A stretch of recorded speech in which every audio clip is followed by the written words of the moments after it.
Did you want me to pull this chair up here for you again?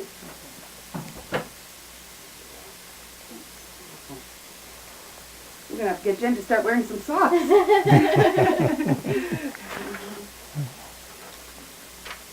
Okay, we'll start by getting your full name. Angus Boutilier. And who were your parents? My parents was Alfred Thomas Boutilier was my father, and Francis Crosby Gidney was my mother. When were you born? 1919, And where were you born? Centerville. How large was your family? It was just a brother and I, an immediate family, and there was 4 half-brothers and 1 sister, half-sister. And where did you fit in the family? I was the youngest. How did you feel being the youngest child? Well, all right, because there wasn't much difference between my brother and I. It was only, my brother's birthday was the 23rd December, and mine was the November the 30th. So for a little while there, we were same age. What did your father do for a living? My father, he managed to build the fish plant in Centerville, canning plant, and run a steamer to St. John and to Centerville, to Westport, and to Weymouth, I think. What do you remember about your mother's work day? Well, my mother, well, after I was born, she, of course, had retired from the business. My father died when I was just a baby, and then she gave up the business and took care of us. That's about it, I guess. But she worked as his secretary for years, and they run a general store. And in fact, he was the community in those days. He was the mainstay of it. But that was before my time. He died when I was just a baby. So all I know about him is what I've been told. What happened to your father? He had an aneurysm, I suppose you'd call it. He went down, put the men to work in the morning, and come back to the house with a headache, and he died from it. What was a typical school day like for you? I wasn't a very good student, I'll tell you the truth. It was just a necessity with me. Why was it that you didn't like school? I don't know. I was more an outdoor boy, I guess. And, I left school when I was 14 and took on the old farm, worked didn't have a very exciting life, so took care of my mother and grandmother and my uncle, and took care of them until they moved on. So. Who was your best friend at school? I don't know if I had any. They were all close friends, but I don't know a best friend. Never thought of it that way. You know. What types of things would you do with your friends? Oh, we used to play ball in school and things like that, play baseball. In those days, we used to walk all the way to the lake here and skate on the lake in the wintertime. Which lake would that be? This one, Lake Midway. Yeah. What is your least favorite memory of school? Oh, I don't know. Going, I guess. What subjects were you taught in school? Oh, regular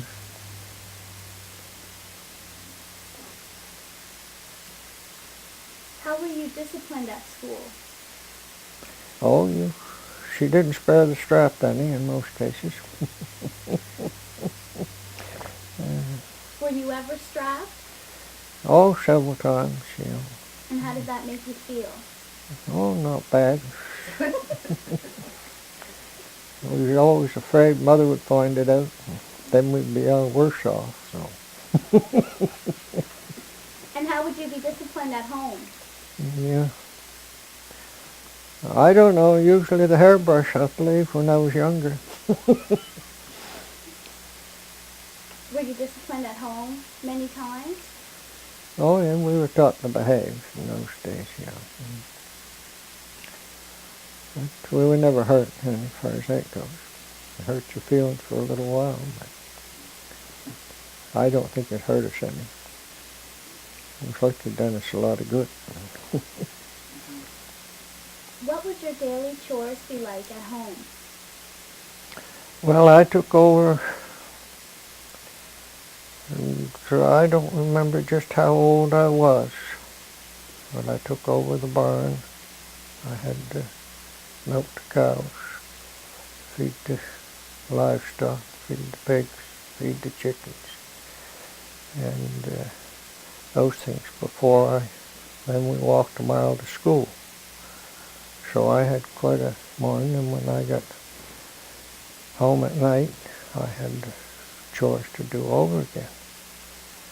And that meant carrying the wood and cutting kindlings and doing the barn work again. What would it be like to do all that barn work in the morning and then have to walk a mile to school? Well, we didn't know any different, so we didn't mind. We thought that was just part of our day. And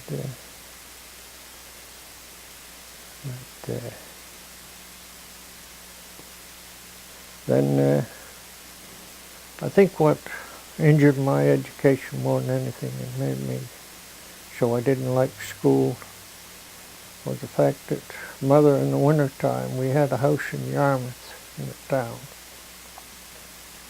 And I left the school in Centerville. I went a few months in the fall, and then I went to Yarmouth, went to the school in Yarmouth.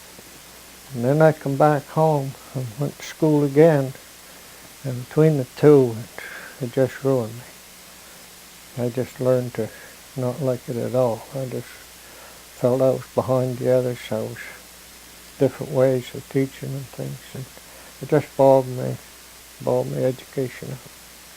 My brother, he got a better education, but he went to high school in Yarmouth, but he stayed right down there.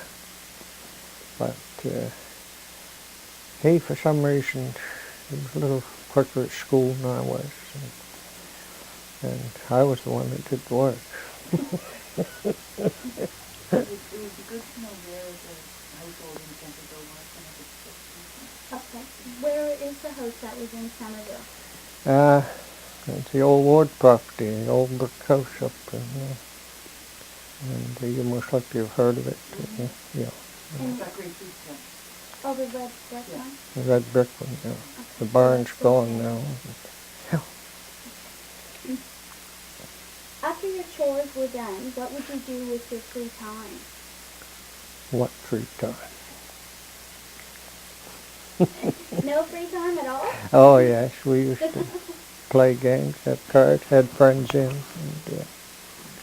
and always had the next door neighbor, he and his boy, they came home a lot. And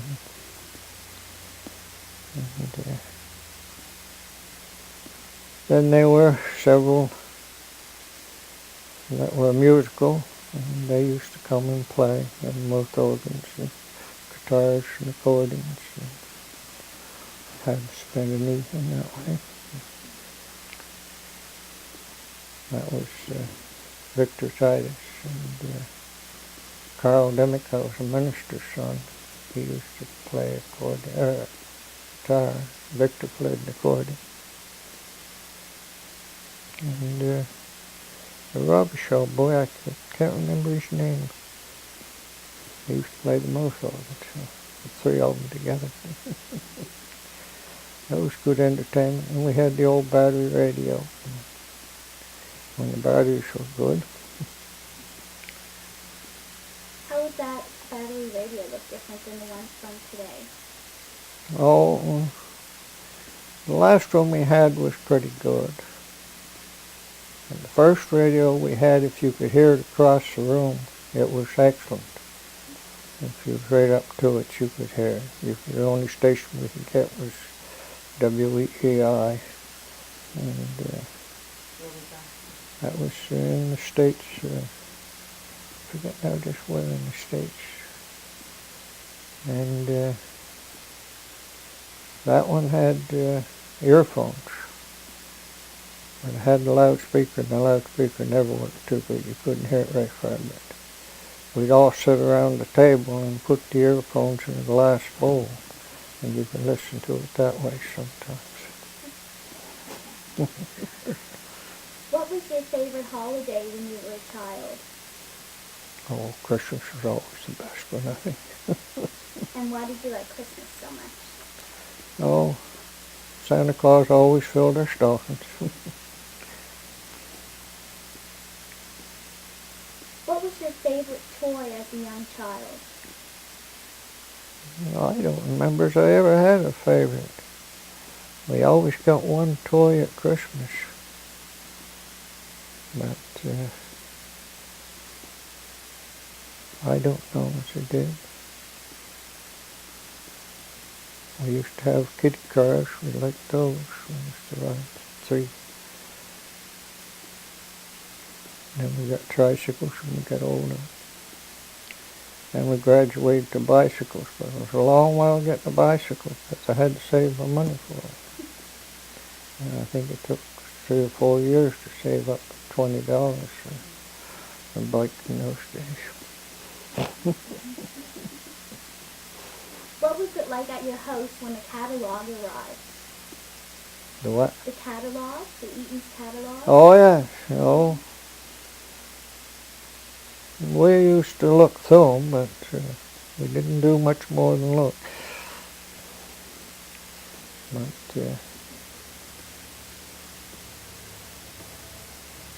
where else would you get the things that you needed? well, I don't know. Most of our clothes, I know as a younger person, leggings we used to have, stockings and sweaters. And grandmother knit all those. She used to knit all the time. And other clothes, I guess they came from Cheatons and those. How much spending money would you have as a young child? No, we never thought of spending money in those days. We never spent money. We never had an allowance, I don't think, ever.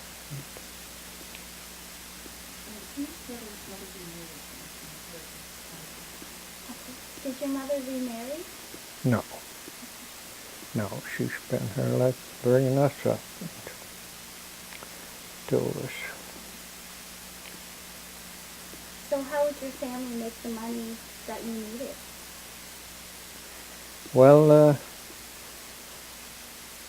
we had the little farm. We had pretty near everything we needed as far as eating goes. We were a lot better off. The farmer was a lot better off than the fisherman through the 30s and the Depression because we had so much of our own.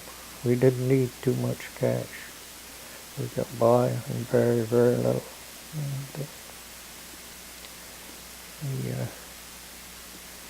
you could always take a dozen eggs and go to the store for groceries and a few things like that. And we kept our own beef, our own pork, our own chicken, our own eggs. We had our milk and our butter and our vegetables. And in those days we didn't need much money. Today everything is money. You can't buy with it, but in those days it was different. And the fishermen had it real hard because they depended on the fish for their livelihood. And when prices were way down and they really felt it bad. And they had fishermen families that had big families. Boys, nothing to have 10, 12 kids in the family and more. Why was that? I don't know. There was a spell there that they all raised big families.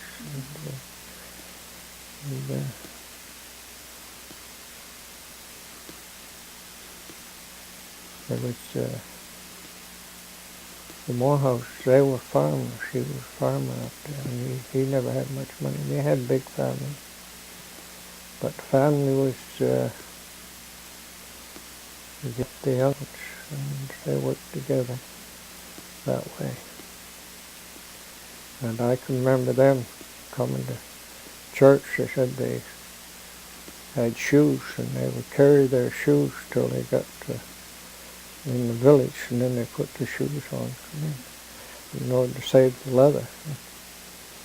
So they would live very close. And that's the way most people did. I used to work a little on the highway and drove team of oxen for years, and I used to work a little on the highway for wharf construction. I worked my team on those. And, I only had one team box in my life, and I drove them for 10, 12 years. And they could pretty near talk, so then the yoke every day.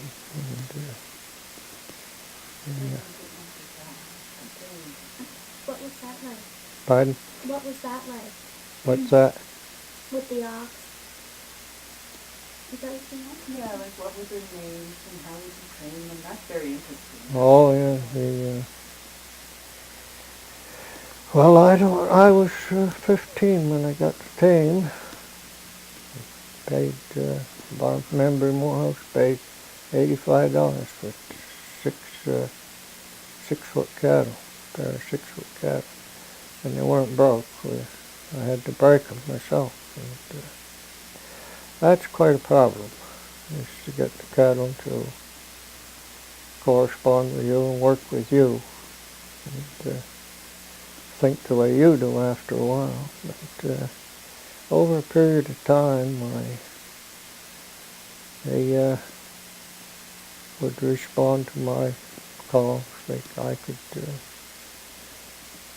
for one instance, when Gidney was helping fix the old barn up there, we were siding out poles for studs instead of buying 2x4s. We just cut poles and sided one side, and Wynn was doing the siding of the poles. So I went back in the woods to cut them, and so I'd cut a few poles and put them on the chain and tell the cattle to go home, take them home, and they'd go. Wynn would hear them coming, he would speak to them, and they'd come down.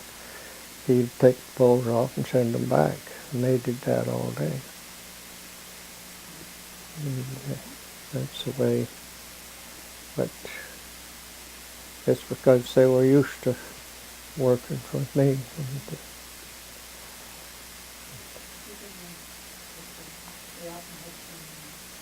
What were their names? I don't know if I ever named them. I don't think I ever did. What do you mean by 6-foot cattle?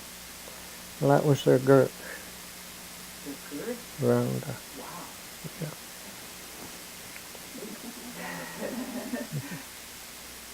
It seems to me they always kept one on one side and one on the other. Yeah, they always the niox and the alpha. Spark and Bright was an old name that most of them used, but I don't know if I ever used their names much. I spoke to them, and they had to both hear me, and they both would do what I wanted. If I wanted G or Haw, they knew which way to turn. They'd float on the pitcher for, and I'd stay on the cart, and I'd just tell them to G or Haw around, and they'd back around, turn, come back. But, And what would nigh and off to me. To my off and the off. Well, you see, your nigh off would be your one on your right, and the off one would be one on your left. So, wait a minute, I guess I got that backwards. The right half should be, the off lock as you stand on the right-hand side. Yeah. But I rarely ever teamed from front. I taught my team to, of course I was alone, so I didn't have a teamster, so if I wanted to plow, I had to teach my cattle to go by themselves, follow the furrow, and turn and walk back in it.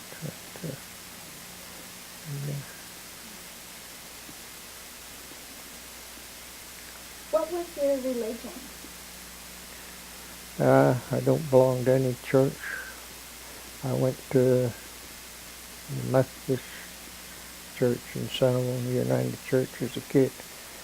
I went to Sunday school there, attended both churches. Baptist Church, when I was a young folk. The United Church closed up, so we went to the Baptist Church. Late years, I haven't gone to any of it. So as a young child, what were Sundays like at your house? Well, we always about the same as usual, I guess. Not too much activity. We used to go to Sunday school and come home.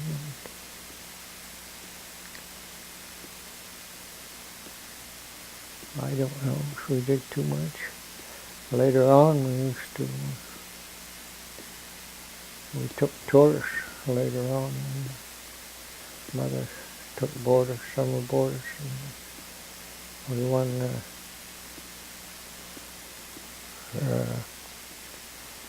we called the place Way over in, and we used to take tours.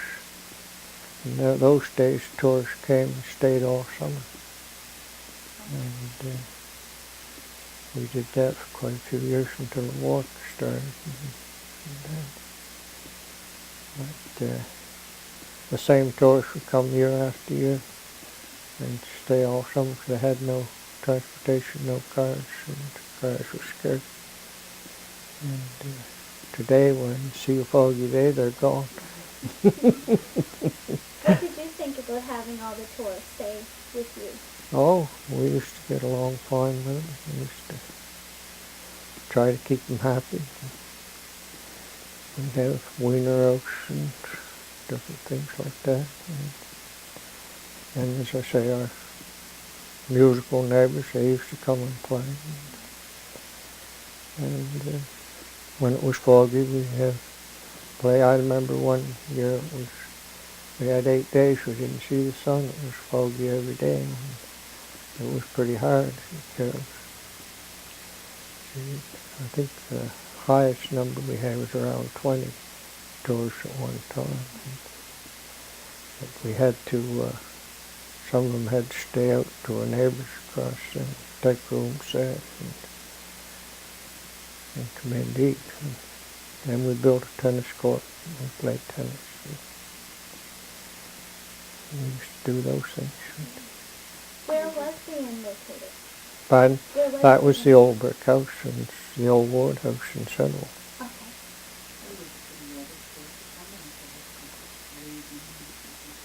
Okay. Where would the tourists come from? Pardon? Where would the tourists come from? Oh, they came from New York and Boston and different parts of the states. And, I don't remember where they all came from, but they came from around everywhere. Quite a few. Some from Florida even. Yeah. But, some were just young people. I know one couple girls came and stayed all summer. They worked in the railway in the States, and they got free passes, saved up their time, and took a trip to Nova Scotia. They spend the whole summer there. They played tennis, walked to the lake here and swam. prepare the meals for everybody? Mother did all the cooking. And what sorts of things would she make for them? Oh my, it was quite a menu she used to put out. She loved to cook. She was a great cook.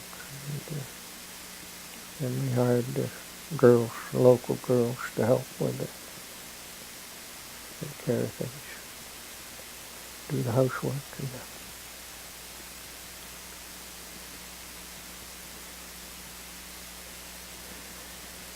How did you keep up with what was going on in the outside world?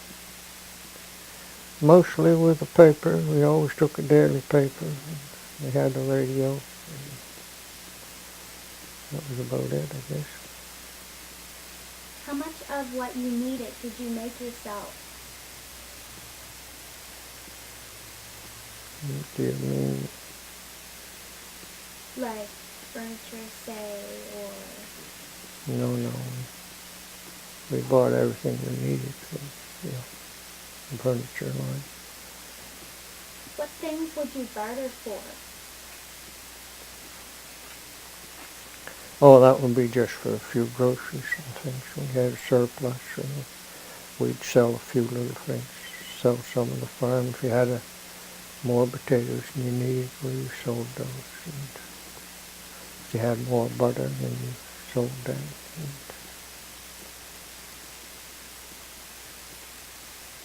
How did electricity change things for you? we didn't get electricity till way late. They had it down through the village quite a while before we got it, because we lived off the road and we had to supply the poles and the wire from the road, and so we didn't get it. Most of the neighborhood got it before we did. Although my father had electricity long before that. My father had electricity back in the 1900s, because he ran the fish plant. They had a boiler that ran all night and day, so he bought a dynamo and generated his own electricity, and we had electricity in the fish plant, electricity up to the house and the store, and anybody else could have had it that wanted it, but nobody could afford the wire. In those days, money was... So then there was a period after he died that we didn't have electricity when the plant went. Well, then we were back in lights again. My When time. would that have been, Angus, that your father had it in his time? No, been the early 1900s. Wow. It would be before my time. It would be a little before my time. And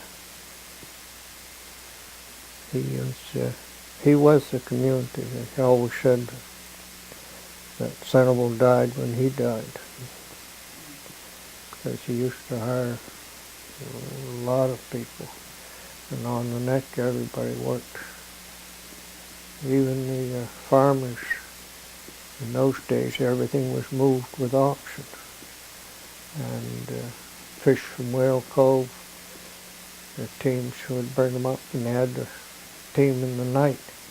They couldn't bring them in the daytime, they'd spoil, which the auction travels so slow. So I remember Winnie Gidney telling me stories. His father had two teams, and he and Con would team at night. They'd take the teams and go to Whale Cove, get a load of fish and bring them to Sanibel, and unload their load and then go back home. I used to bring hay with them, and on the way, after they got unloaded, the team started for home. Of course, the team would go home, and they'd go to sleep in the carts. And when they get home, they'd wake up, or their father would wake them when they got there. That was how they slept. They used to do the same there. Old Mr. Cosmo, the old Henry, that's Henry's father. There was a cement block out there, and that was a steam engine that ran a thrashing machine. And they told me that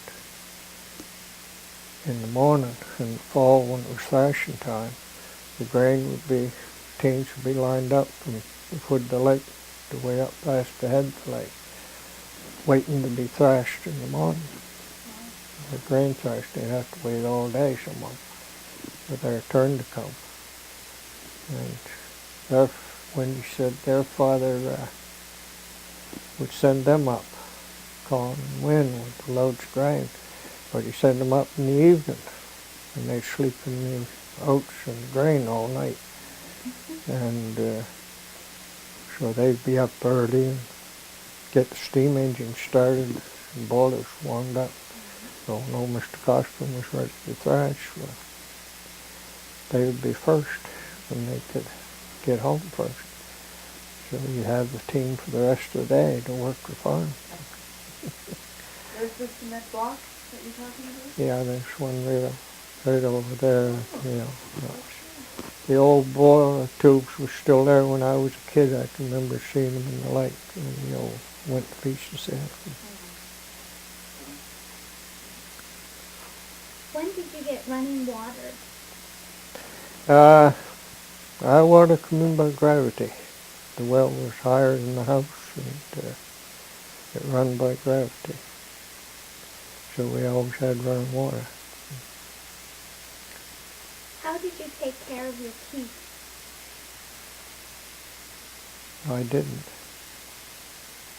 Take care of my teeth, you see. Yes. Yeah. No, I was supposed to brush them, but I've got false teeth now, so I didn't take good care of them. Did you have everything that you would have needed? Oh yeah, to brush your teeth? yeah. How often would you see a dentist? Oh, if you need to get a tooth pulled, I suppose you would see a dentist. You hoped you wouldn't see him, but he always came around. Do you ever remember visiting a dentist? Oh yes. You know, I can remember getting teeth filled. We used to go to Digby, old Dr. McGregor's. And he filled my teeth once, and he filled them down on the nerve. And when I got home, it bothered me something terrible, and they ulcerated. And I had to go back to Digby. And those days they didn't freeze your teeth. They, in the bag case, they would give you what they call sleeping gas. And they were out of gas the day I was there, and they gave me ether. And they took these teeth out. Well, you can remember that that was the last time I went to a dentist for a long while. I was sick for a long time, I can remember it. And, but before that, before my time,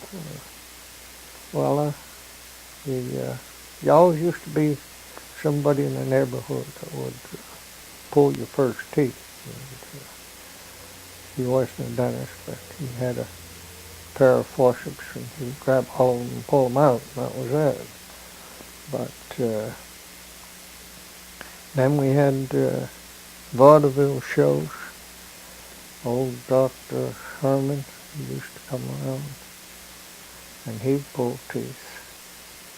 Sell patent medicine that was colored water.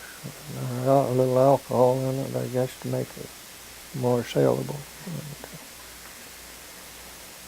And they used to put on shows, and vaudeville shows, and on the stage, and then he'd show a movie, and he had a movie camera, and the old wind-up films, he'd show one of those. They come around, I think it cost 10 cents for a kid to go. I never had to pay, because they board at home, and at the hotel, and I got a free pass, so I was like a kid. What sorts of shows would they play?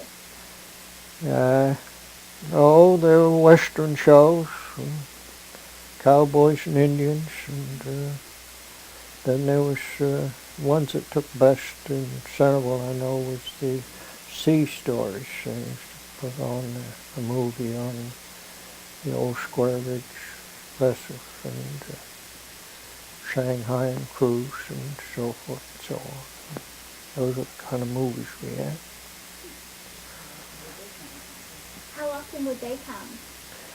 Oh, usually once a year. They come and they'd stay about a week or more, and they'd put on shows for a week or more before they go. And then maybe there'd be another one come. There was another one, the Duncans. They came first with Dr. Herman, and then they put on a show of their own. They came around for a couple of years. And old Mrs. Duncan, she used to sing, and they'd have stage plays they'd put on. And, I can remember one, how would that go? They got my brother up there. He went up and on the stage. So they had a sledge-hand artist, what is it called, magician. And he was good. He would juggle 8 or 10 balls at once. He'd have a perfect circle going. And he was excellent. So I had my brother up one time. And my brother had stolen a loaf of bread and he was arrested. And the judge was, this musician was a judge. And they had the loaf of bread there for evidence. So the magician kept breaking off pieces of bread and juggle them in the air, and then he'd eat one. Well, before the case was over, the evidence was gone.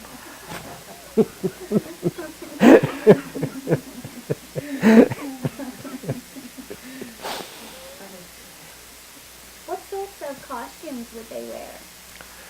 No, I can't remember. They dressed pretty good. The blue family, they were young girls. They used to dance and play. They wore skimpy outfits, but the rest was pretty good. Yeah. But it was something for the village. And everybody looked forward to them when they came. I just want to ask them, when they left here, where would they go then? To the islands? Oh, they could have gone to the islands, gone to different places. Yeah. They're all through the country everywhere they played. Oh, there was different ones from around. There was one was around that played just one play, Uncle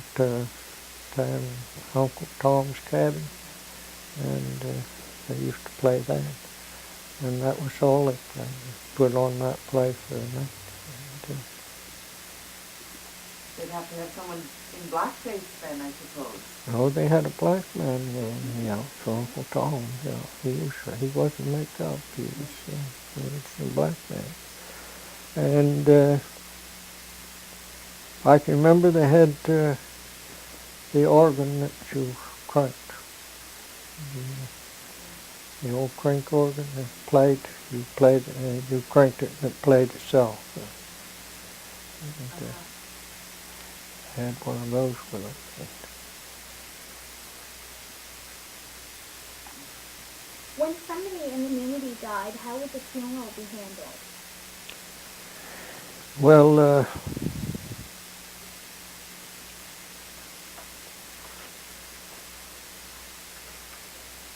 we had the undertaker from Digby. He usually looked after the funeral arrangements. And the poor of the municipality had a local man that looked after the funeral arrangements. If it was done with the municipality.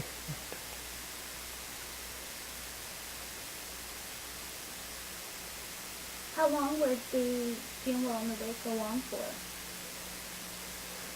Oh, it didn't last too long. An hour, I suppose. What were some home remedies that would have been common when you were growing up? No medical remedies. Oh, I don't know. We had camphorated oil. We used to rub with kerosene and rub on your chest for a cold. bird cold. The remedies were scarce, and we always made our own ointment for cuts and bruises. We used mutton tallow and iodine, mixed the two together, made it very healing. You could tie a wound up with that, in a few days it would heal. And then there was always store-bought ointments you could get. And if you wanted, you could buy the Dr. Herman's remedies. But it didn't do you much good. Although later when the flu was around real bad, we didn't have too much to combat, to break the fever. The fever was terrible in those days. I remember mother and grandmother both having it at the same time, and I was taking care of them and stoking wood fires. And Dr. Rice was in Sandy Cove, and he would come up, but he didn't have too much to combat him with. And they used to suffer a lot and sweat, and you had to sweat it out. And it was pretty hard on old people. A lot of them, I don't think, made it through those years. But then later they brought in the sulfur drug, and then they done away with that. That used to break the fever, but I don't know, they went into other things after that. But with old Dr. Rice, he would come, and if you're real sick, he'd come with a horse and sleigh in the winter, and horse and buggy. And he'd stay till you were better. Some people, he stayed overnight. But he run for years. I can't remember any other doctor till old Dr. Sutherland here in late years. But he was about the last of the family doctors. I guess after that the cars come in when people went to town.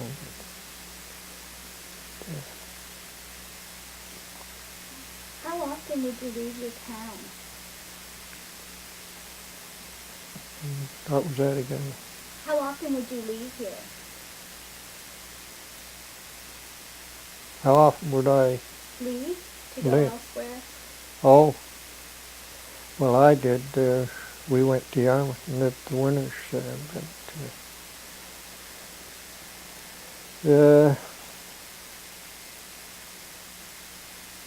we used to go to town to the movies in late years when I was a teenager. And when the cars could go, one fellow would have a car and he'd take a carload and go, and the bus would take a load and take you in town to a movie and back. And that would be usually about once a week. But, that was every Saturday night or Friday night, I think. I remember one time in Lee Westcott, I went with him and come up a snowstorm while we was in the movies, and started to come home, and we got as far as seawall, and then we had to walk the rest of the way home.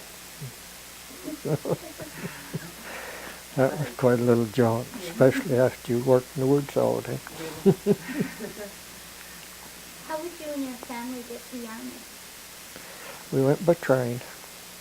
We always went by train. And the train was running. I used to like the old trains. We used to go on those all the time.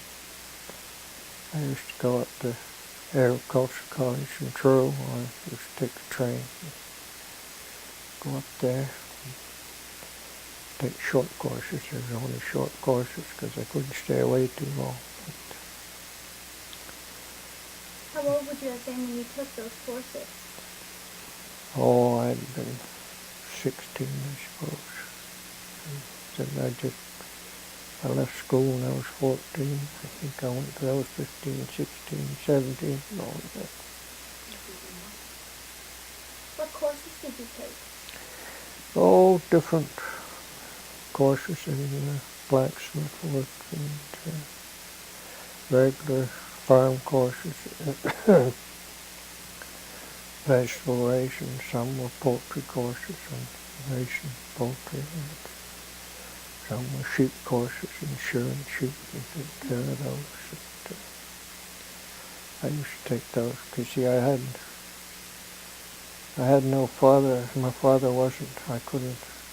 those things weren't handed to me because I started from nothing as far as the farming went. How did you enjoy those courses? Oh, I used to like them pretty good. To get going for it.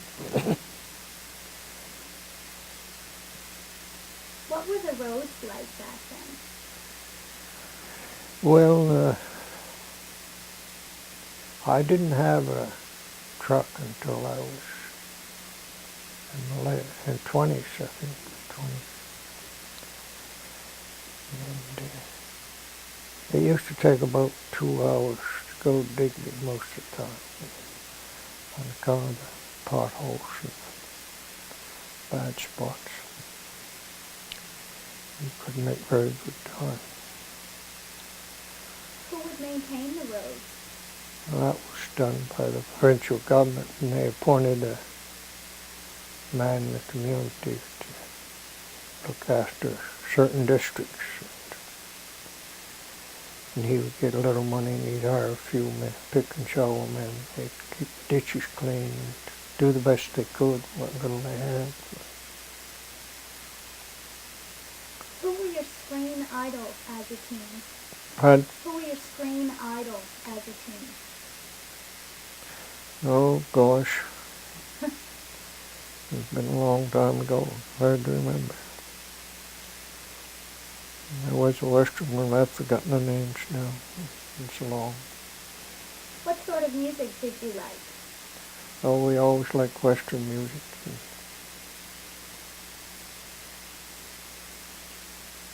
What do you remember about dating?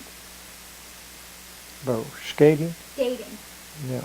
Oh, we used to walk down here and skate. We used to like it, but I was never an expert skater or anything. What did you expect to do when you grew up? What I did. That's what I expected. Yeah.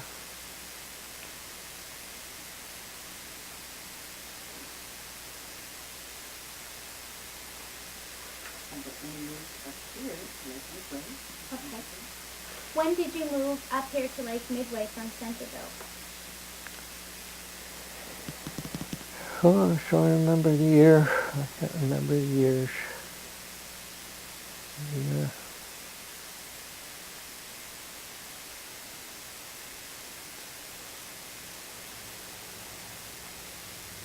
Okay. Must have been in the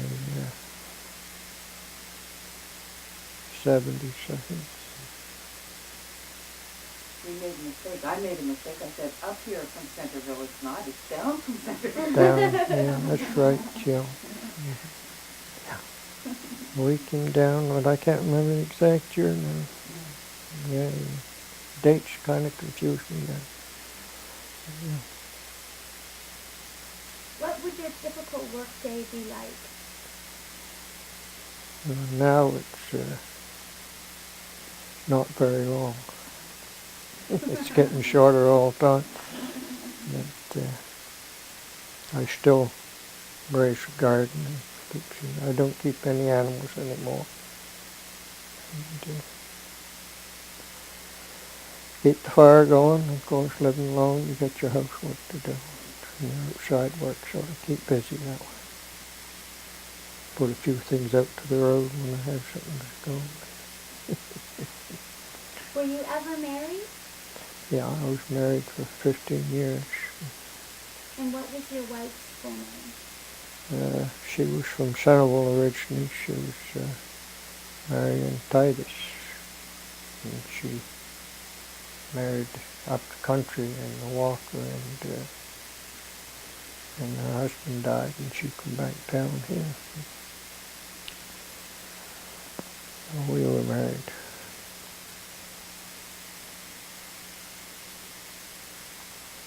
What was your wedding like? It was a rainy day, and I think they had to go get some witnesses. We just went the two of us, and got married, and that was it.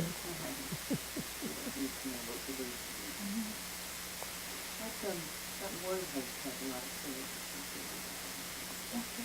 Tell me about the Ward House. Well, the Ward House is a very, very old place. The bricks were made on the property there. An old Englishman. And he had his own kiln. The clay was dug out there, and he baked his own brick. He built the brick part. Now the brick part, I think, is a lot older than the other part because they were built different. The brick part, when I put the roof on, I took the shingles off the back roof and put them on. I found the boards were up and down, and the boards reached the whole length, and they were sawed out. Maybe they would be 12 inches wide at one end and 6 inches wide at the top end, and they reversed them. You said they put one on, and then they put a wide one at the top to keep them coming in. And those were strapped. They were chinked with clay and strapped. That was the first boards on that. That's how the boards were even, weather had worn them. You could see how they were worn, where the cardboards was higher, where the straps were on was higher. And even remnants of the old clay was still there. I could find it when I took it apart to shingle.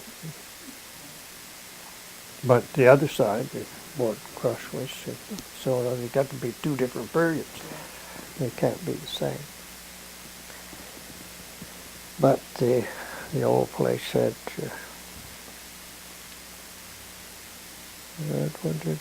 has 4 or 5 places, and 3 downstairs and 1 upstairs. Fireplaces. We had 4. Manny Gash opened them all up. We had them all closed up but one, and he opened them all up and tried to put it back somewhere near what it was. But the Saxby Gale, the old cables were still up in the attic where they cabled the roof down to keep it from blowing off. The Saxby Gale was on. That's the one that made the mark at the head of St. Mary's Bay. That flowed up through there and killed back a lot of vegetation. A lot of that was from that big storm. What year was that? I can't remember the dates, yeah. It'd be back in the 1800s. Yeah. But I can't remember the exact date. Saxby. But Mother took it over originally. Of course, I was very small, but she took care of the old folks. In fact, there was an agreement made with my father, old Mr. Ward. He wanted my father to look after him when he got older, and he gave him the place to do it, and that's how we combined. And I can remember old Mrs. Ward. She was still living, and I was just a little boy, but I can still remember her. And, she suffered a lot with arthritis, and I can remember her. But the old man, he died before my time. And he was quite a character. He was awful hard on his boys. And the boys all left him, so that's the reason they all went to the States and different places.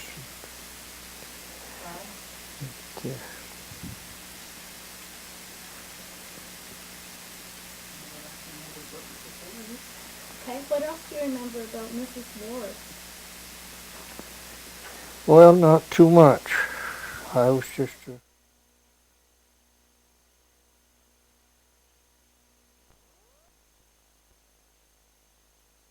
Do you remember what ship it was? no. And were you living in the house at the time that their bodies were? Oh, no. That was long before my time. That was happening back in the sail ship days.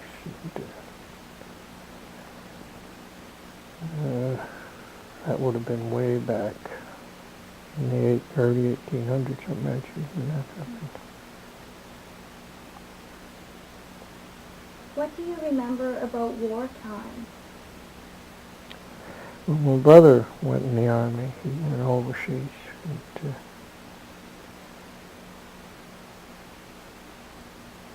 But I stayed home on the farm and took care of things there. I didn't go. In fact, I've never been on Nova Scotia in my life.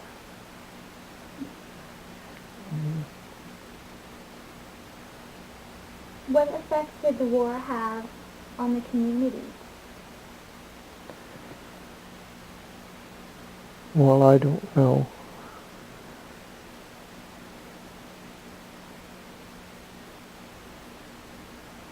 What about the Depression? What do you remember about the Depression? Well, as I spoke of it, the Depression, we got by very easy because we had everything of our own on the farm. But other people, found the fishing was bad, and they did suffer a lot through the Depression. Kids didn't have much. And I remember one boy told me that he got money to go, 10 cents to go to the show when the one of the vaudeville shows. And he said that had to last him the year. That was his allotment for the year. And then there were others that families that several of them, a bag of flour would just last a week. They would bake it up. They had large families.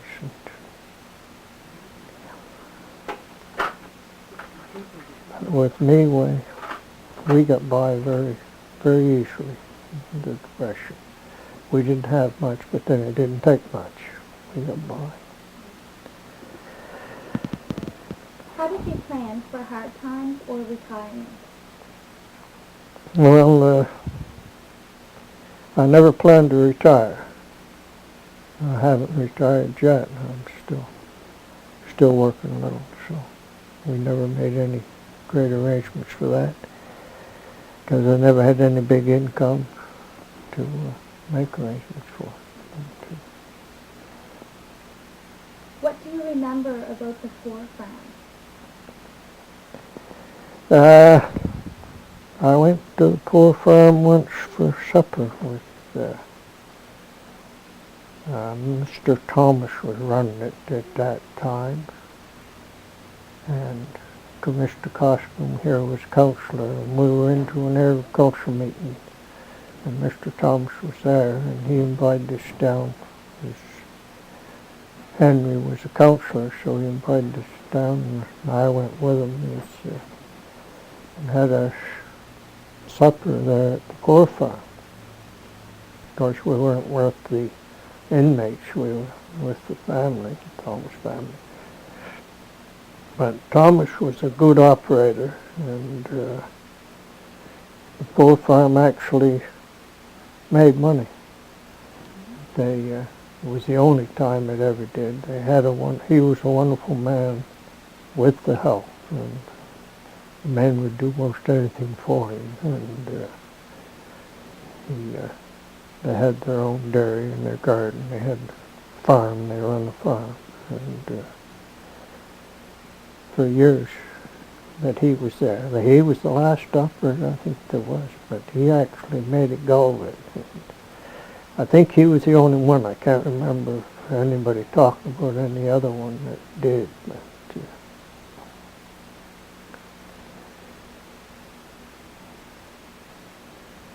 At what point would somebody go to the poor farm?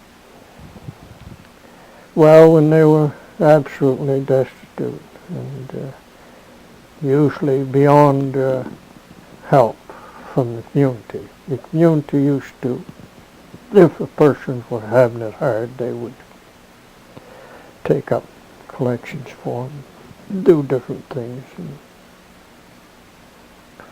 But when they got beyond that, well, then they went to the poor farm. There were a lot of people who went to the poor farm that were well up in the community in their lives, but when they got old, they had no one to take care of them, see. No immediate family to take care of them, and they had no place to go. And, How's that? I can remember one, I think it was by Blackford from the islands, and he was a well-known man all his life, and that's where he wound up. I'm pretty sure it was a Blackford, and I almost believe it was by Blackford. You most likely heard of him, yeah. And that's where, because I know when Gidney spoke of it was awful sad to see him go there, yeah.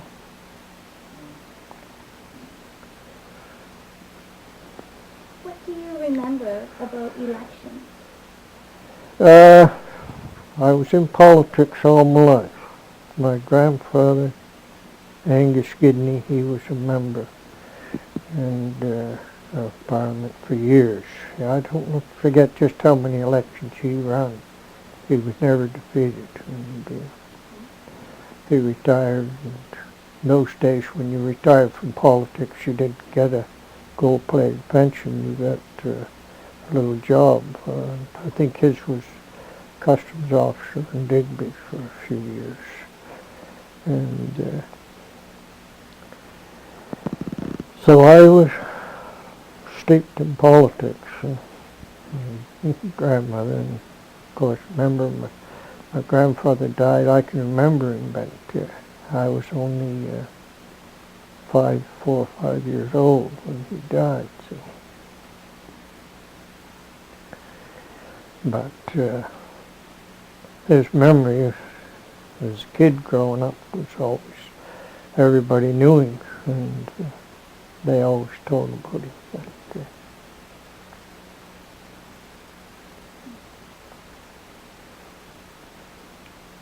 What do you remember about the first time you voted?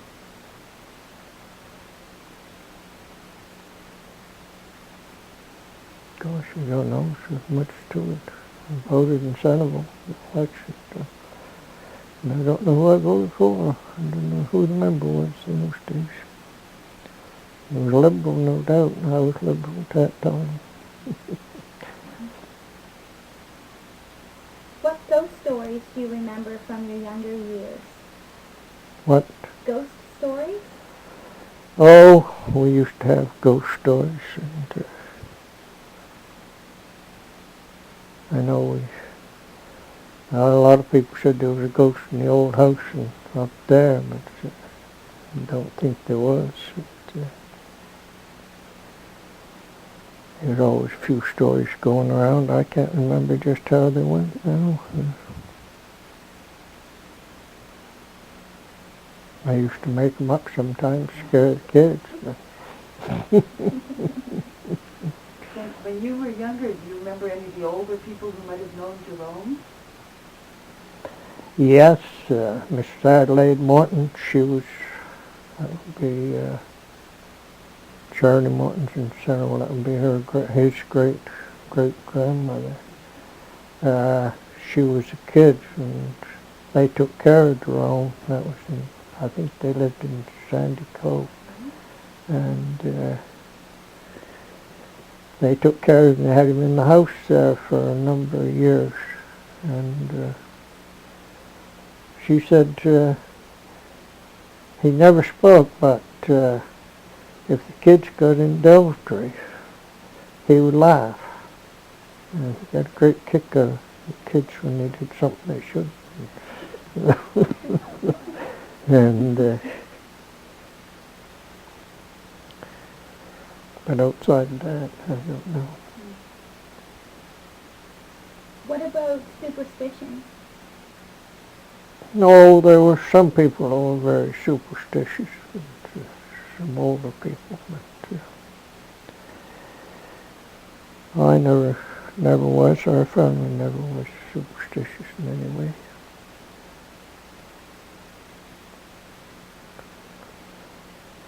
We What? weren't, Sorry, go ahead. no, we weren't afraid of black cats crossing the path or anything like that. When we were kids, they used to talk about those things. You'd have bad luck for this and bad luck for that.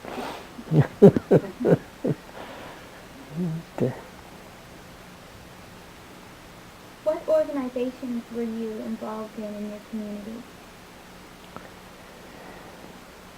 I don't think I was involved too much community. I was in the Federation of Agriculture, because that was for the whole county, Digby County. And we had our own society in the community. We kept purebred bull and to help keep up the breeding stock and the livestock. In those days, it was, I think, there was over 100 cows in Centerville. And we kept records in use of the bull, and there was over 100. And now I don't know. Daniel's got a few up there, I guess, and be the only one. Did you kept with dairy cows then, Angus? Yeah, we used to keep a cross between dairy and beef. We used to sell our cream. Mackenzie cream truck came every 2 weeks, I think, for the cream. And those days it was Jersey cream. Today we scare people to death. Because it's so rich? Yeah. The be half cream. You take a quart of milk and let it set, and the cream would be halfway down the bottle. How much would you sell that for? I forget the prices of them. It went by butterfat. If it was real rich, well, you got more for it, but I can't remember now. I just went. How does this place look now in comparison to how it looked when you were younger? Well, I don't know. Centerville's gone down grade terribly. The fishing industry is gone practically altogether. The governments don't keep up the breakwaters anymore. There's a few lobster boats left in Centerville. Outside of that, I don't know what they live on, outside of pensions. And a big downturn in the fishery. The time Centerville was booming was just before my time. And that's when my father was running the canning factory. He employed 200 or 300 people in the summer. And you run year round. And besides the other people, like farmers that used their teams and things like that, wasn't counted as labor in those days. But, then he had the steamer going to St. John once a week, and bringing freight in, and everything traveled that way. What was the name of that steamer? Pardon? What was the name of The last steamer was named after my mother, the Francis. Yeah.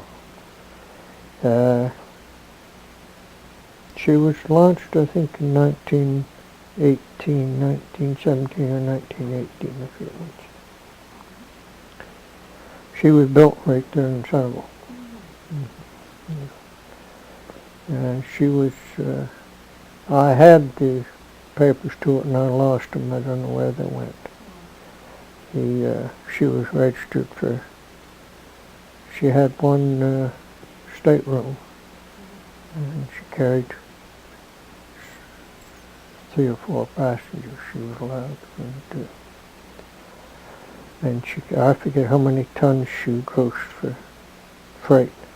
And she'd take the fish over and the canned fish over the ship, and she'd bring back things from St. John for the store and people. If you wanted to build a house, she'd bring the whole house back from St. John.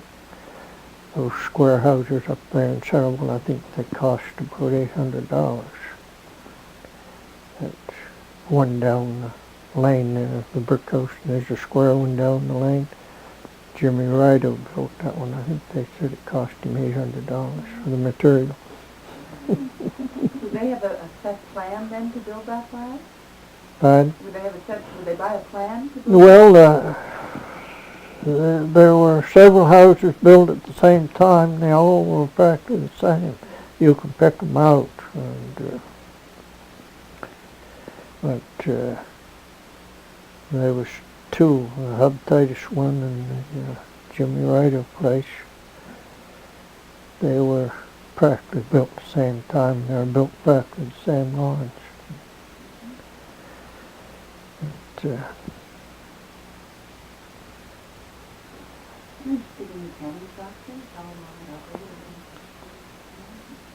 Okay. How long did the canning fish operations last for? what was that? The canning fish? The factory? Oh, the factory, no.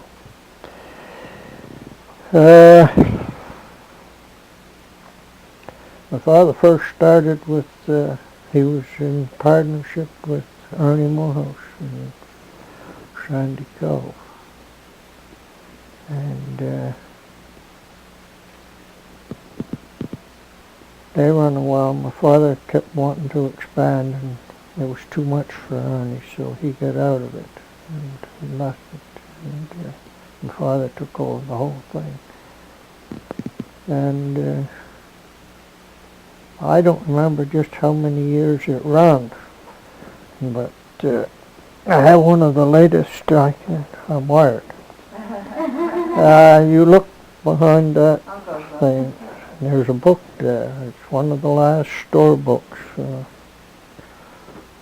It might be interesting. Some people like to go through it and see the ledger. Yeah. That's 1917, 1918, I think, most of those. This is wonderful. And, yeah. Oh, the price of figs and Yeah. oranges. Yeah, Oh, yeah, it's, what a treasure. We may have to come back and get a photograph of this, Angus. mhm. Beautiful. Yeah. Everybody's name at the top. yeah, Yeah. yeah, yeah, each count was made up. That's a wonderful thing to have. Yeah, Yeah. yeah. And, that's about the only thing I have that,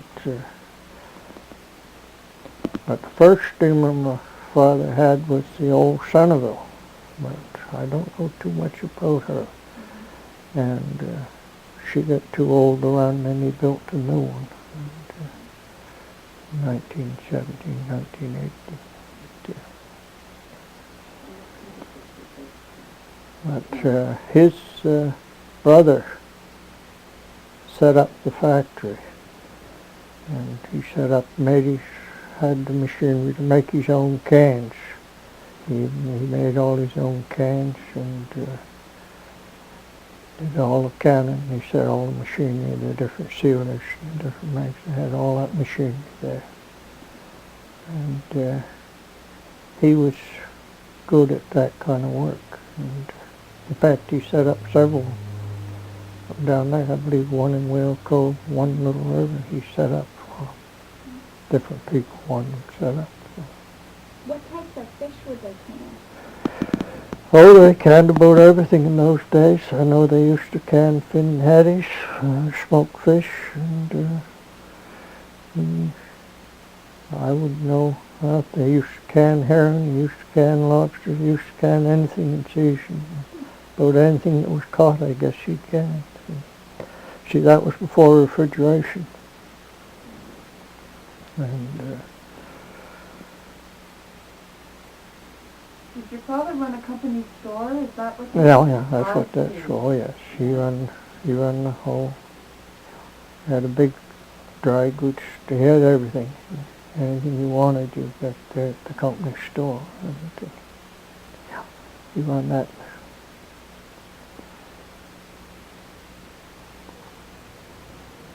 How would you compare family values today with those of days gone by?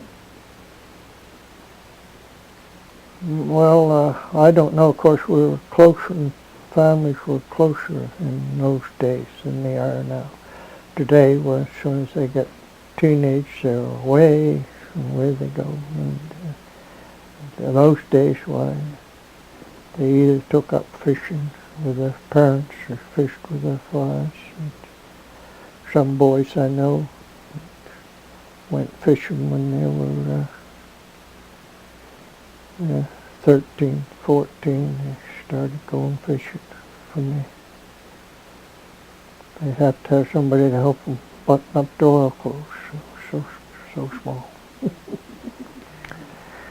I remember Arnold telling when he first went that he didn't have any oil clothes. And one of the women made him a suit of oil clothes out of flour bags and treated them with oil so they wouldn't leak.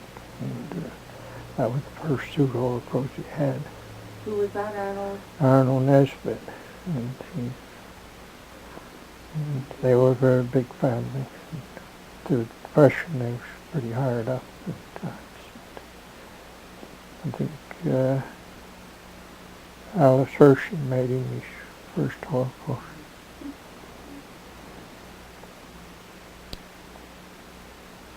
I'm interested, Angus, if your father owned a company store and he employed up to 300 people in the summer, would they be paid with wages or would they be paid with goods from the store? Well, a lot of it was when they didn't have money, they went to the store and run an account, and when they got through the winters, I suppose, they would run shy when the store kept them till things opened up in the spring, and they'd have to pay off their bills and then carry on. Where was the store? The store, there's a small store still there. It's closed if you go down through Centerville. The store my father built was 2-story. And he kept about everything there. And what he didn't get, you ordered it and it come across on the boat. Come across on the steamer. So if you wanted furniture or something, you would order it. He would bring it across from St. John. But you never went to St. John? No, I never did, no. You were going to... That was brought across on the Francis. That was my mother's. And where was the canning factory? that was right in Centerville. It's all gone now. There isn't anything there. I'm down. There's nothing, absolutely nothing there now. It's completely gone. The brook, it was straddled the brook there in Centerville. Hard to believe in 80 years it could totally disappear, right? Not a trace. Not a trace. Yeah. Now, today there isn't one thing. I was never surprised in my life. I went down there a few weeks ago, and there isn't a thing there. Absolutely gone. Isn't there? Even the wharf is pretty well gone now. Well, it is gone from where my father, he had a job to get it built. He wanted a steamer, a boat to bring his steamer into, and he wanted to go way out in deep water. And so he couldn't get it through one government, and then the Conservative government, they said they'd build it for him. So he turned Conservative. Of course, he pretty knew he could turn the village whichever way he wanted. And so he got his wharf built. But it was an agreement, they say, that he was supposed to sign over part of the business to some of the big party fellows in Digby. And they had the agreement there for him to sign, but after the election he told them to go whistle for it. He got his wharf built. Smart man. But Would the canning factory have been down near the water, though? Or? yeah, it's right down the hollow there. You go down to the last house and you look down over a bank on the whole canning factory was down in that hollow. I can remember the boilers were still there and the remnants of it was still there. I can't remember it ever running. They run a fish plant there and for years, and Lunenburg Sea Parks run a plant there for quite a while. When you think of all the hustle and bustle that would have been there Yeah, years ago. years ago. I have the picture there. That was taken in 1900. What is it? That's This Senegal. picture here. That lower one there, 1900. That one there, yeah. We'll have to get some photographs of this. I don't know. I sent that to the paper one time to get it, and they couldn't take it off. It's some type of American tourist took that. Yeah. This is the Ox team, and these were the fishing boats. Yeah. And there was no wharves at all at that time, 1900. You see, they're all on the beach. Right. And the fishermen built the first wharf out here. Right. And then the other wharf was built here, and the long wharf was Yeah. over further. Those old buildings were there right up until the big fire. And they had a fire through, took them out. When would that have been? When you were still a boy? Or? Oh, no, I was grown up. That was quite some time ago. In fact, there's a picture there. That was yes. the same scene, Yes. only the tide is in, and the same buildings are still there. That's amazing. Yeah, and that picture was taken back in the early 40s. Okay. I can come back with a camera and a camera stand, and I'd like to take some pictures of these. That was taken off the calendar. Was it? Aha. Yeah. Did Derek ask you to get a story about the wreck of the Robert Cannon? Yeah, written that thing. What do you know about the sinking of the Robert Can? Well, the night she sunk, I was at a card party up to the Morehouses up. They lived up above Senville. And we walked home from that. And we got to the corner. The wind struck us so hard that we could hardly walk. It was blowing so hard. And we didn't know anything about the can boat till the next day. And I think it was the next day or the day after, I think 2 days before she come ashore. Before the bodies come in, they come into Raleigh's Cove here. One man, the mate, Captain Ellis, he was the only survivor. He come out to the house next door here, the Dimmicks, and that was the first word we got from it.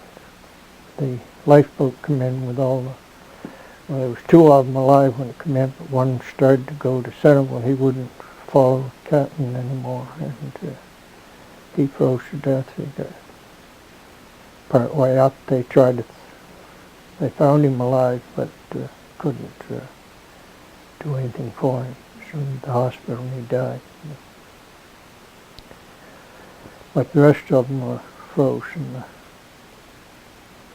in the lifeboat. They were just kicked and I Did you see them? No, I didn't go see them. I didn't get down. Were those mostly local men, Angus? No, there were none of them from here. No. There were none from, I think they were, the crew was made up from St. John, maybe some in Yarmouth. Between the two. She was the last of the can boats. The last of the coastal freighters pretty well. It's the Keith can, the Elizabeth can. I think that was the Elizabeth can that went down. And,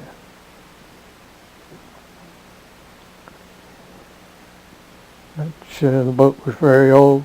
She left St. John, caught in that gale of wind struck. Well, he turned and tried to go to Grand Manan, get in shelter, as it was a northwest wind that was blowing.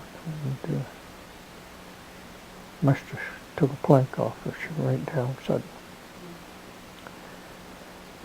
There was one woman on board, I think, and one cook. She was a woman. And the captain ended up at Audrey Walker's house up here? Is that right? The mate, yeah. He was mate. The captain froze to death. Okay. He was a very old man. He died first. He couldn't stand it. And, Captain else, he was captain after that. And, he was captain of a boat, St. John, a tugboat, I think, of some kind. And last I heard of him, he was,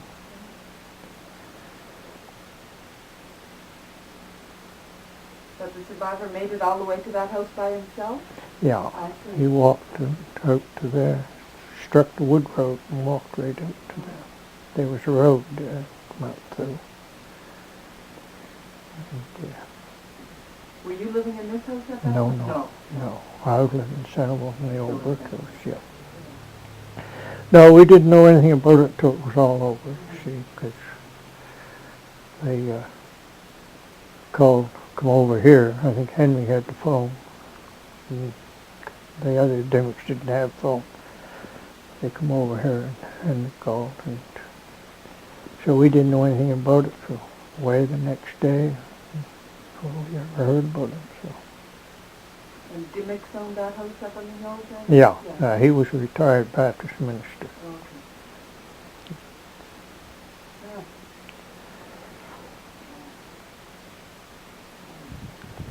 What was your brother's name? You've mentioned your brother a few times.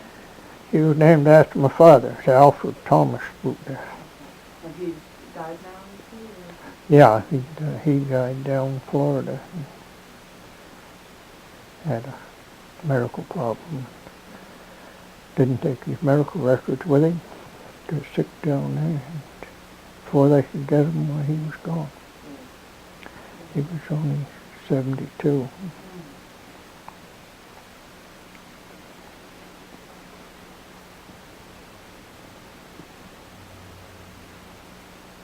So it was your mother's mother that lived with you when you were a little boy? Yeah, Niece. yeah, yeah. And were they from Yarmouth? Was your mother from Yarmouth originally? No, You had the house in Yarmouth. my mother was born in Mink Cove, She was, Gidney. the old house right opposite Con Gidney's place, the one that burned down. Mm-hmm. They built a new one. Yeah. That was the old homestead there. So how did they come to have property in Yarmouth then? I think that was grandmother's idea.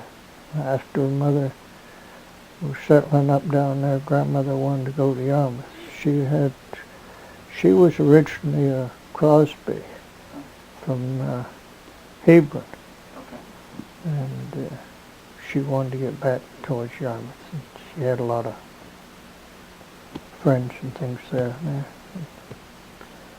But we were been on the farm too long, and we didn't like it down there. Alfred, I think, would have liked it. He would have stayed, but I didn't. I didn't want to stay there. And I don't think Mother wanted to. She wanted to come back. How old was your mother when she was widowed?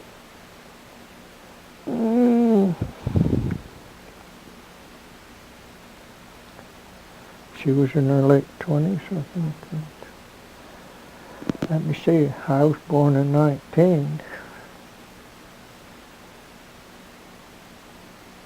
Yeah, she was only in her 20s, 25.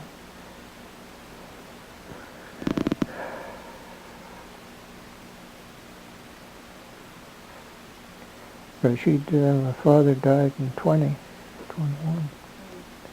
I was born in the fall of 19, so I don't remember it all. But,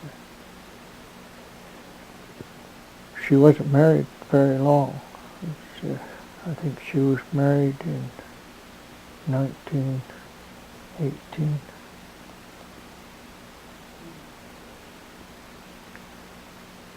Or 70, 1970, 18.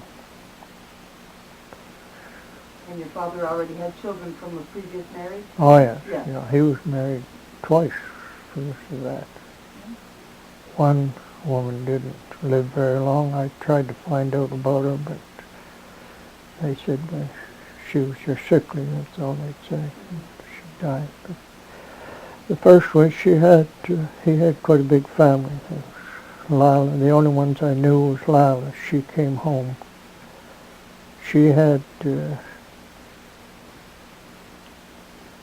tuberculosis, TB, and they advised her to go to a drier climate. They cured her here. She's cured in the old house there. And, so she went west. She married a farmer out there. And Eldred went out and lived with her. He was the oldest boy, and he was a bachelor. He never married. And he went out and lived there on the ranch with her. The other two I didn't know too well. It was Irwin. I think he was lost. I think he was lost during the war. He was an engineer, and I think he was on the British going across. Because he disappeared. I know Mother had some company looking for him, insurance company or some company was looking for him. They sent her, couldn't find him. But he remarried, and she didn't know, and lost track of him. But they were all very much older. I think Eldred was older than Mother. Oh. And he was that much older. Wow. Yeah. Mm. Now, Boutilier is not a name that you hear much on the neck. Was your father from here? No. My father came from Halifax. My father, Peter Boutilier in Yarmouth. And there was another Boutilier, and I can't remember where he went. I can't remember. I think there was 3 of them. But my father come and settled here, started the cannon factory. Peter Boutilier went to Yarmouth, and he started the cold storage and his business down there. And I had one time during the war, we had the old house down there. We used to rent it, and the sill went in the back of it, so couldn't get any help. So I took a few days off, went down and put this sill into the house, fix it up for the tenants, and I needed a stick, 6 by 6, 28 feet long. So I went to one of the Cosman plant, and they said, we don't keep anything like that. He said, go over to Boutilier's and Prosser's, you can get it there. So I went over to Boutilier's and Prosser's. I walked in the yard, just what I wanted was laying right there.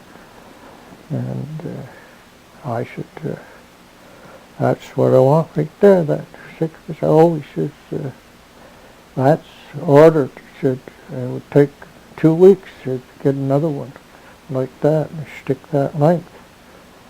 And I said, well, that's funny. I was told I'd get whatever I need here. He said, what's your name? And I said, Boutilier. Oh, he says, car, the colorful there. He said, load that on the truck. So, several years after that, I went down to the bait freezer that he was running. And the fellow running the Lunenburg Seed Parks, he took me in, introduced me to Peter Booth. That's the first time I'd ever met him. And so I told him about the story. And then I was in Yarmouth for an operation here just a few years ago. And the nurse came in, she said, why, they spelled your name wrong. She said, they're always doing that to me, too. And I said, why, are you a Booth? She said, yes. She said, so Peter Boutillier's daughter. Wow. She was my nurse. Your cousin. Yeah. How do you spell Boutilier? Boutilier. You always leave one of the I's off. Uh-huh. Yeah. Well.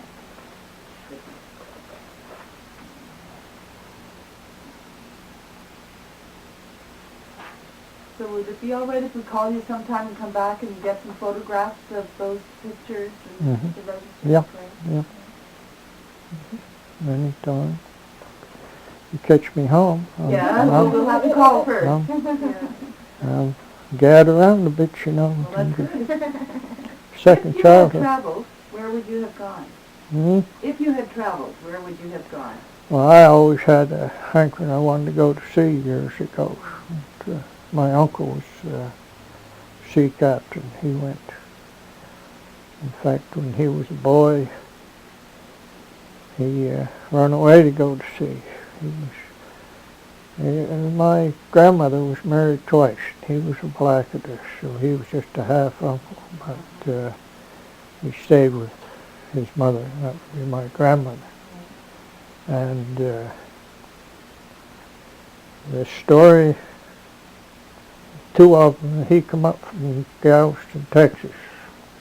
We hired Lee Westcott to take us to San Diego. He wanted to visit some old friends in San Diego.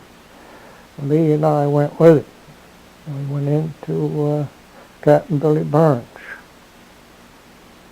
And those two started telling the stories. If you could have had that on the camera, it would have been a fortune. Well, we was there 2 hours. The clock, we was there shortly after 12:30, and the clock struck 2, and Lee and I looked at each other. We couldn't believe where the time had gone. Told about when they were kids.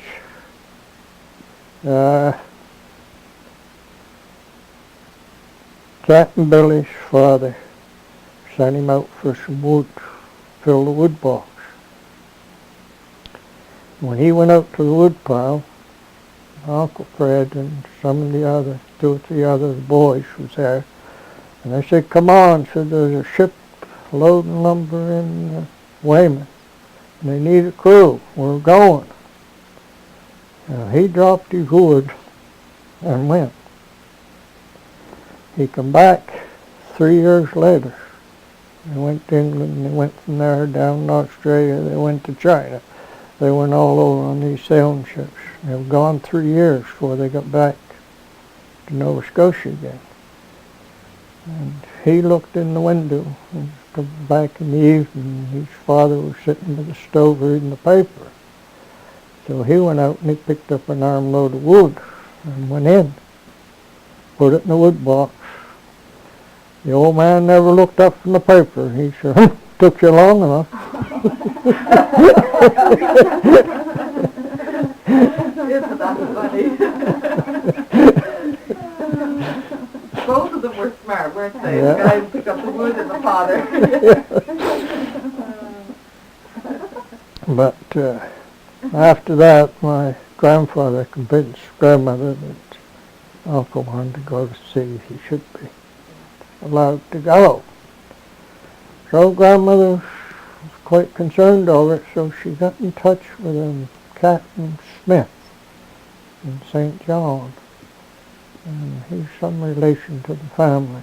And got him a place on board that. On board his, he was running the square rigger freighter down.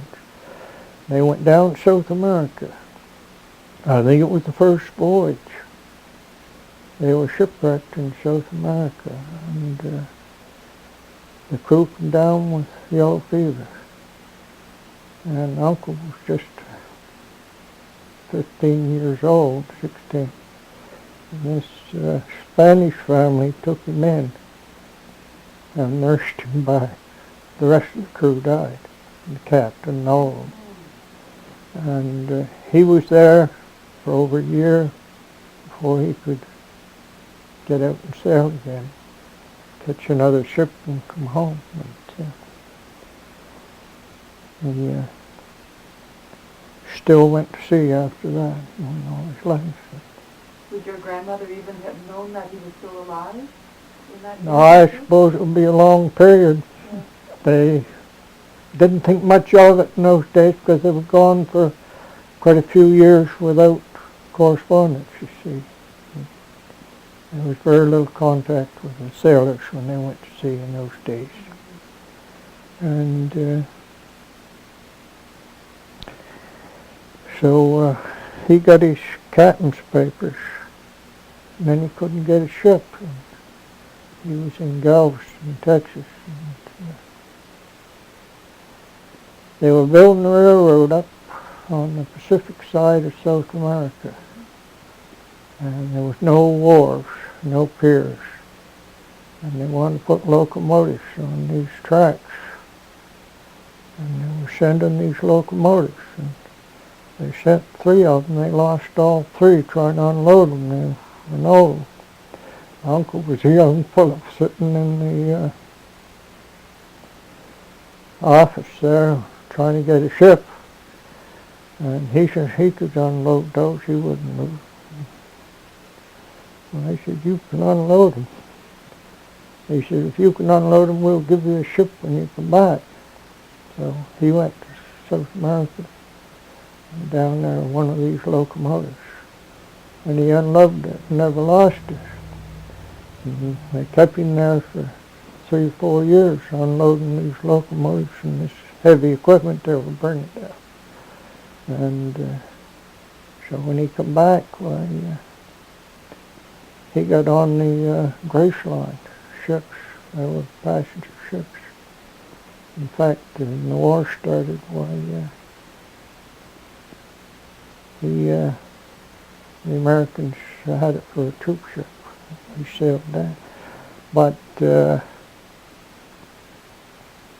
see, when war broke out, when the United States came in the war, not when the war broke out, but when the United States came in, he was in Cape Town, South Africa, with a German crew. They were all Germans. And he was supposed to sail. He knew if he sailed, they would take over the ship and take it to Germany. So he went to the policeman, he's an Englishman, police constable, asked him what he could do. Oh, that's no problem, he said. Give him leave. He gave him leave, and they never come back. Oh, yeah. They got drunk and he locked them up, and then he cut an English crew and sailed the ship home. You remember this uncle? Oh yes, I took care of him till he died. You did? Yeah. And he told you a lot of these stories. Oh yes, yeah. That was part of his life that he told. And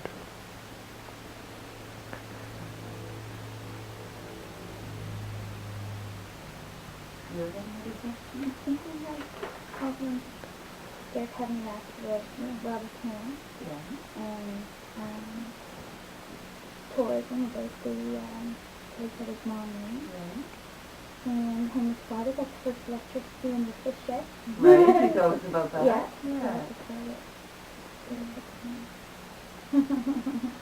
There's probably so many things that we haven't even thought to ask you about. no, Yeah, can you think of some things that we should be asking you about? no. My family was more interested than I was. I had a dull life. I just don't lived think- on the farm. I wouldn't say so. No, you've told us a lot about, really what we're most interested in is what these communities were like through this century. So, Oh, yeah. no, Yeah. you painted a good picture. Yeah. Well, we'll track you down one of these days when you're here, and we'll Mhm. get some photos. And yeah. Yeah, any way I can help you. Okay. Project in